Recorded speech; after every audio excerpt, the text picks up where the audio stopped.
Did you get out of a relationship with the narcissist and the next day they were with someone else?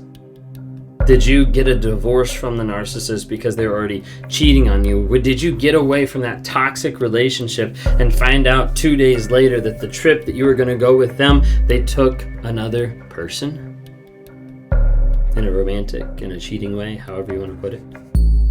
You see, a lot of times people realize as soon as the relationship breaks apart, falls apart, and gets away from each other, that they've been replaced. And they've been replaced really, really fast. And it's really hard for a lot of people to wrap their head around, like, how in the world could this person replace me? We had 7 years together. How did they just replace me like that? And you start to wonder and you start to play it out in your mind of like, I don't get it, I don't understand. And it starts to make you question and doubt your own sanity, your own thought process, your own worth. Because if I was worth anything, why would this person do this? Why would they go to someone else? The thing you have to know and the thing you have to understand is the narcissist has already replaced you. And you're just finding out about it now. For those of you that are in a narcissistic relationship that is not self-aware, is not healing, is not changing, is not being honest, is not being vulnerable, then I want to let you know that typically you're already replaced. You just haven't found out about it yet.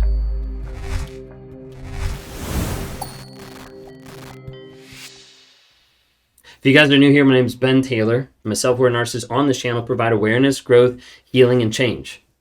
And I'm on here to be able to drop small nuggets of truth every single platform. So if you don't follow TikTok, Instagram, Facebook, YouTube, LinkedIn, just look up Raw Motivations. Listen on the podcast, Apple Podcasts, Spotify. We'd love to have you like, rate, review, share an episode so that someone else can hear what's actually going on and try to gain that awareness of something that they're actually going through.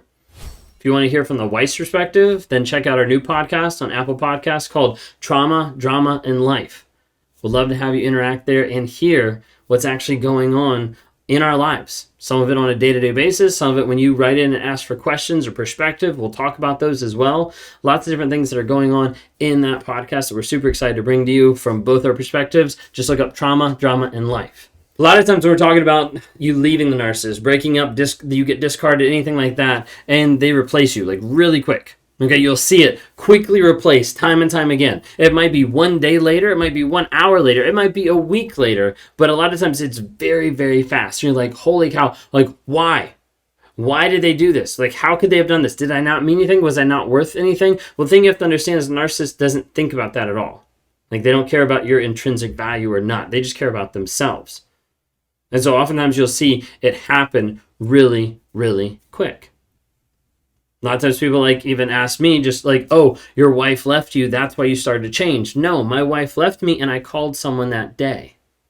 Like, you need to understand that that replacement is really quick to try to find supply as fast as possible, to try to lock in someone else who's going to adore or respect or put you on a pedestal, like all those types of things. The narcissist is looking for that supply. Sometimes you'll hear it get phrased in a different way or get shown in a different way of like, hey, we should probably separate so I can go work on myself. That's what a lot of times a narcissist will say. Like, I just need time by myself to work on me. Typically what that is that's, hey, I want to be free of seeing you and having that accountability and responsibility to another human being so I can go do the stuff that I want to do. And oftentimes that means go cheat. A lot of times the narcissist will end up replacing you instead of being honest with you. Instead of being honest about the stuff that they're feeling or doing or working through. You see this a lot of times in the work environment of either firing, letting go, or having someone else promote because they're not willing to be honest about the stuff that is actually going on. Instead, it's easier just to replace you. It's easier just to move on. In the relationship, it's easier to replace you than it is for the narcissist to actually be honest of like, hey, like, I don't know what's going on, but I'm not in love anymore. I'm not connected anymore, or I'm not whatever. But there's no level of communication and connection that happens. So as a result, they're like, I have this better communication with someone else. Let me go to them. They replace you. See, the thing you have to understand is replacement with a narcissist, it starts early. I would often say like a replacement with a narcissist can start from anywhere from 1 month to 2 years to 5 years. But average, I would say close to about 1 year to 2 years, it starts before it actually happens. You see, the narcissist wants to make sure that they have someone else locked in and lined up before they kick you out of their life.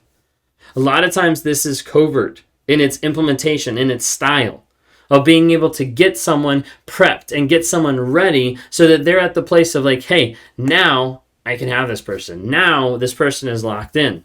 And you see this time and time again with covert narcissists, especially ones that are cheating on their relationships with another person. They'll string that other person along for years without the fruition of it actually happening. You see, a narcissist, a lot of times in the relationship, they'll identify someone else.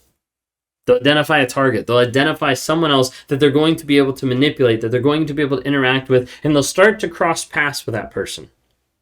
They'll start to bump into them. They'll start to interact. They'll start to create a relationship.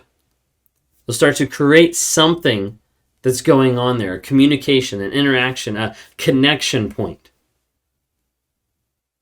They'll interact and they'll establish those interactions to be something that you get used to, that person gets used to, something that ends up feeling normal, feeling friendship, feeling on a certain level, and then it increases.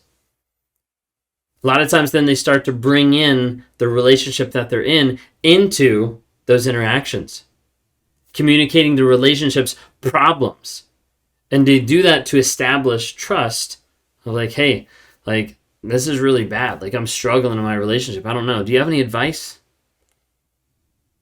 And this is normally advice where they're asking of the opposite sex, if that's how they roll. Like, it's like the idea of like, hey, this is something that's wrong in this relationship that I'm bringing up to you. Now, the difference is it's not just of like, hey, I want to be able to get advice and go back and implement it. It's typically, hey, I want to get advice, or hey, I want to complain about it so that there's sympathy built. So the other person starts to develop sympathy for this person. Of the narcissist is like, yeah, like it's a really bad relationship. And the other person's like, oh, I'm so sorry. That must be tough. And what it does is it slowly starts to deepen that relationship. It starts to build a depth to it. So that it becomes more and more of a friendship, more and more of a relationship. And it gets to the place where they can start to badmouth the other person, and this person joins in, or this person even supports it. Like, I can't believe you have to deal with that awful person. What it does is it slowly builds a scenario for the narcissist to play victim, so that the other person is there trying to help save them from the relationship, from the non-narcissistic person. A covert narcissist a lot of times will create a scenario to try to be saved from, so that other people try, so that they can get with that other person, so they can manipulate that person, so they can control the outcome. A lot of times you'll have a narcissist that will start the pre-smear campaign, where they start to talk to your family, your friends, your neighbors, apart from what you know, and they start to put in small little digs, small little things that makes other people doubt your credibility and your vitality in that relationship of like, wait a second, this person isn't actually who they say they are. And the narcissist is like, I know, like I've been struggling. Like they're just so mean to me.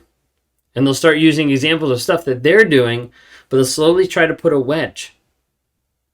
Then you'll have the discard or the reveal, and you'll end up separating. You'll end up divorcing, breaking apart, whatever it is. And then a lot of times you'll see that smear campaign come out to be able to show and prove and establish that you're the crazy one. Maybe you moved, maybe you left, maybe you got kicked out, vice versa. Now all of a sudden, New Supply is able to step in right away to be able to save the narcissist from you.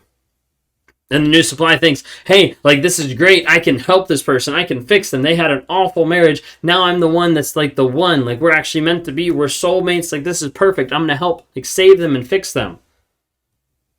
Not realizing that they're walking into the same trap that a lot of times you walked in to start off with. You see, a lot of times you have to realize that the narcissist is already working to be able to replace you.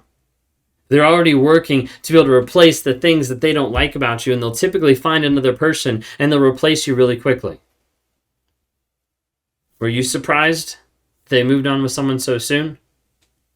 Were you surprised that they end up moving in with someone, being with someone that day, that hour, that next week, as soon as you guys parted or took a break or separated or anything like that?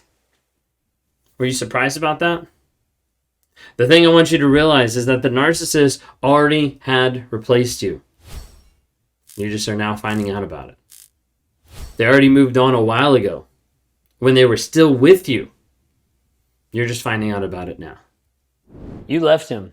You blocked the number. You deleted the photos. You walked away from the chaos. But if you're really honest, he still lives in your head. You still shrink when someone raises their voice. You still second guess every decision. You still hear his words spoken in your own voice now. That's not healing. That's just surviving on autopilot. No one's told you that this part of the whole journey will be the hardest. Not the leaving, but the aftermath is one of the most difficult pieces. Like where you're out of the relationship, but you're still trapped in the middle of all the damage, in the middle of all the confusion. That's why I created the Reclaim Workshop. It's a one-day trauma-informed workshop for women who've survived narcissistic abuse, but haven't yet fully felt free. We're going to meet in Orlando, Florida, virtually or in person, in July 12th. And in that room, we'll do what the relationship never allowed you to do. We'll tell the truth. We'll break the cycle. And we'll come back home to you. Click on the link. Don't let the ghost of a man control the woman that you're actually becoming now.